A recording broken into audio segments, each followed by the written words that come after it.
انسانوں کی عظیم اکثریت کیسی کیسی مشکلات کے ساتھ دوچار ہوتی ہے۔ عظیم اکثریت وہ ہے کہ جو کمر توڑ دینے والی مشقت کرنے کے باوجود 2 وقت پیٹ بھر کر کھانا نہیں کھا سکتے، جن کے بچوں کو علاج کی سہولت میسر نہیں، مشقت، محنت، تکلیف، نہ صرف محنت و مشقت، محنت و مشقت کے اعتبار سے تو ہم یہ کہہ سکتے ہیں کہ انسان بھی لدو اونٹ کے مانند ہے یا کولو کے بیل کے مانند ہے، لیکن حیوان اور انسان میں اس اعتبار سے بڑا فرق ہے۔ انسان میں احساسات، رنج، غم، صدمہ، کسی جانور کا بچہ جب جوان ہو گیا اس کے بعد وہ جانے اس کی زندگی علیحدہ ہے، والدین کی علیحدہ ہے، والدین بھی پتہ نہیں کوئی ان کا جوڑا ہے کہ نہیں مستقل۔ لیکن یہاں کیا ہوتا ہے؟ یہاں جس اولاد کو پالا پوسا، جنہیں اپنے جگر کے ٹکڑا سمجھ کر اور اپنا پیٹ کاٹ کر جن کو پالا ہے، اگر وہی بیٹا جوان ہو کر سینہ تان کر بات کرتا ہے، یا جیسا کہ آپ سنتے ہیں باپ پر ہاتھ اٹھا لیا ہے، ماں کو مار دیا ہے، قتل کر دیا ہے، جو صدمہ اس وقت انسان کو ہوتا ہے کیا کسی حیوان کو ہوتا ہے؟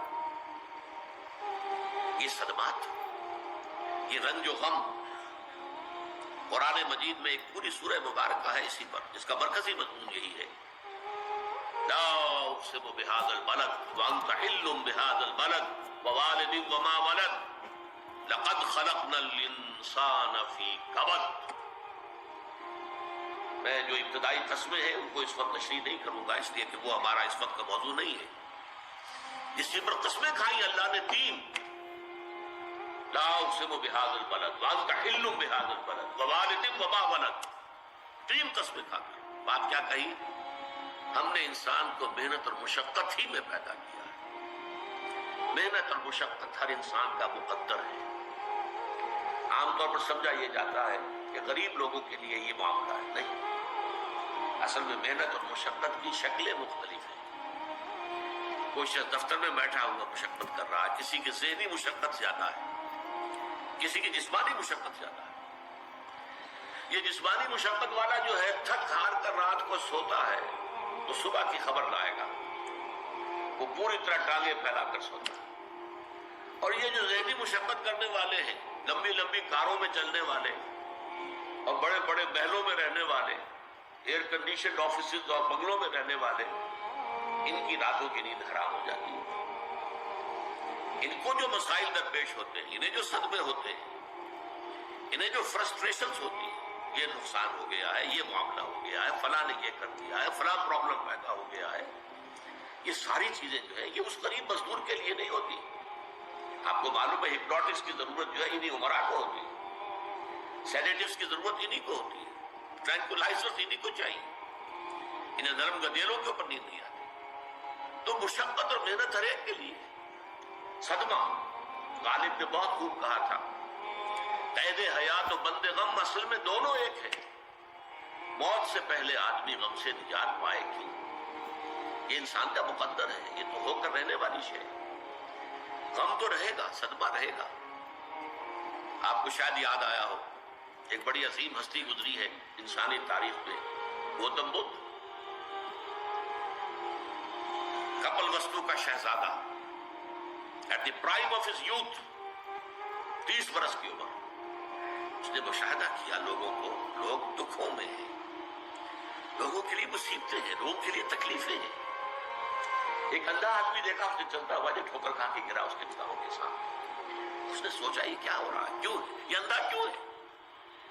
کسی کو اندھا پیدا کر دیا جاتا ہے، پیدائش کے اندھا۔ کسی والدین کے سامنے اس کو بچہ جو ہے دم توڑ رہا ہے، کچھ نہیں کر سکتے، ٹک ٹک نیدم دم نہ کشیدم، جا رہا ہے تمہارے ہاتھوں میں سے، نکل رہا ہے، جا رہا ہے۔ قرآن مجید میں بھی سورہ واقعہ میں قسم کھائی گئی ہے، فلولا ان کنتم غیر مدینین ترجعونها ان کنتم صادقین، واپس لے سکتے ہو تو لے لو، موت کے پنجے سے چھڑا لو اگر تمہارے اندر کوئی طاقت ہے۔ نہیں، جا رہا ہے، رو رہا ہے۔ یہی وجہ ہے کہ پھر وہ اس فکر میں، یہ دکھ کیوں ہے انسان کا مقدر، اس کا سبب تلاش کرنے کے لیے پھر اس سے نکلنے کا راستہ کیا ہے۔ اس سے نجات کیسے ہو، نروان کیسے ملے؟ اور آپ کو معلوم ہے 30 برس کی عمر میں جوانی کا دور، جوان بیوی کو رات کو سوتے ہوئے چھوڑ کر گیا ہے، شیر خان بچہ چھوڑ کر گیا، محل چھوڑ کر جا کر خاک چھانی ہے، کہاں کہاں پھرا ہے، کن کن رشیوں منیوں کی خدمتیں کی ہیں، کہاں کہاں گیا ہے، کتنا وقت لگایا ہے، کن کن جنگلات جو ہے اس کے خاک چھانی ہے اس نے۔ بہرحال اسے کیا ملا کیا نہیں ملا یہ میں اس سے بحث نہیں کرتا، اس لیے کہ ظاہر بات ہے کہ وہ حضرت مسیح علیہ السلام سے بھی قبل کی شخصیت ہے، اور اکثر لوگوں کی تعلیمات بگڑ گئی۔ حضرت مسیح علیہ السلام کی تعلیمات اگر قرآن مجید ہمیں نہ بتائے تو ہمیں کیسے معلوم ہو کہ ان کی اصل تعلیم کیا تھی؟ عیسائی جس مسیح کو ماننے والے ہیں اس مسیح کو تو ہم نہیں مانتے، اللہ کا بیٹا تو ہم نہیں مانتے، لیکن اگر قرآن مجید واضح نہ کرتا تو ہمیں کیسے معلوم ہوگا؟ اسی طرح گوتم بدھ کے بارے میں جو کچھ کہتے ہیں ان کے ماننے والے، اس کی طرف نہ جائیے، وہ کیا تھا حقیقت میں ہم نہیں جان سکتے، لیکن یہ ضرور ہے کہ اس کے فلسفے کا جو مین تھیم ہے سروم دکھم، all is pain, all is suffering, all is agony، سروم دکھم، درد ہی درد ہے، رنج ہی رنج ہے، غم ہی غم ہے، قید حیات و بند غم اصل میں دونوں ایک ہیں، موت سے پہلے آدمی غم سے نجات پائے گی۔ لیکن اس اعتبار سے اگر آپ غور کریں گے تو چلیے انسان حیوانات کی صف میں آ گیا بس، لیکن نہیں، انسان کی ہیومن ٹریجڈی کا نقطہ عروج بالکل ایک اور ہے۔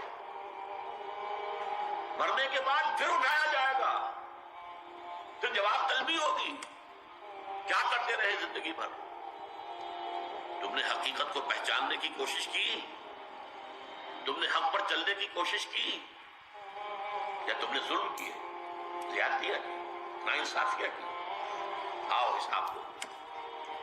حیوان سے یہ محاسبہ نہیں ہے، نباتات اور حیوانات اس سے بری، انسان ہے۔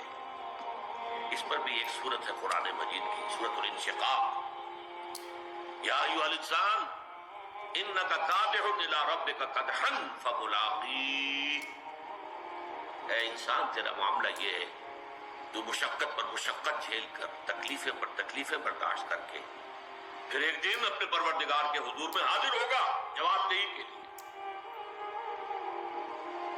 ثم لتحسبن بما تعملون، حضور کی ایک خطبے میں جو الفاظ آتے ہیں، واللہ لتموتن کما تنامون، خدا کی قسم تم سب مرو گے جیسے کہ ہر روز شام کو سو جاتے ہو، رات کو سو جاتے ہو، یہ نیند بھی موت کی بہن ہے۔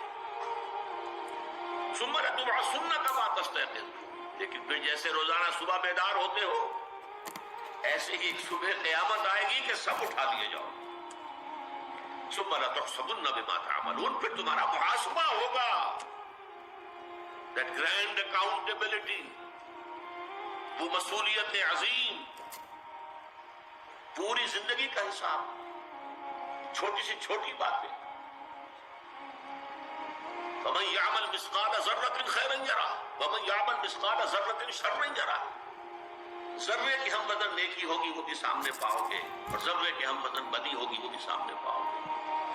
انسان چیخ اٹھے گا، مَا لِهَٰذَا الْكِتَابِ، یہ اعمال نامہ کیسا ہے، لَا يُغَادِرُ صَغِيرَةً وَلَا كَبِيرَةً إِلَّا أَحْصَاهَا، اس نے تو نہ چھوٹی چیزیں چھوڑی ہیں نہ بڑی چیزیں چھوڑی ہیں، تمام کا احاطہ کر لیا ہے۔ وہ محاسبہ ہوگا۔